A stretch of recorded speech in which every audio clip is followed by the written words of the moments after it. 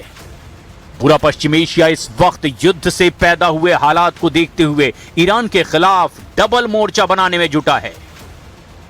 पश्चिम Asia में मौजूद America के 8 मुख्य मिलिट्री बेस ईरान के हमलों और भीषण खतरों के बीच जंग करने को मजबूर हैं।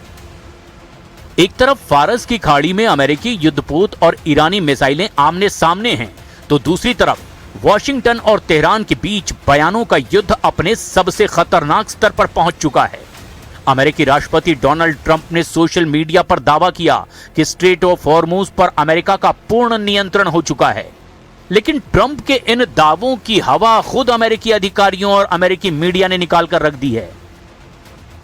फारस की खाड़ी में चल रहा युद्ध अब उस मोड़ पर पहुंच चुका है जहां दुनिया की सबसे बड़ी सैन्य महाशक्ति अमेरिका को एक ऐसा झटका लगा है जिसकी कल्पना पेंटागन के रणनीतिकारों को भी नहीं थी।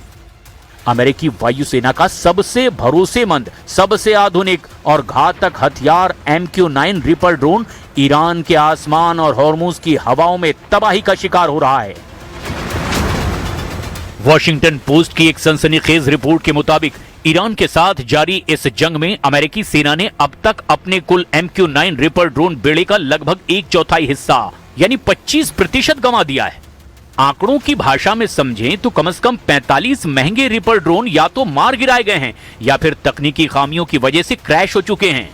ये नुकसान केवल एक ड्रोन का गिरना नहीं है, बल्कि अमेरिका के 1.3 अरब डॉलर यानी लगभग 11,000 करोड़ रुपए से ज्यादा के सैन्य साजो सामान का धू धू कर जल जाना है।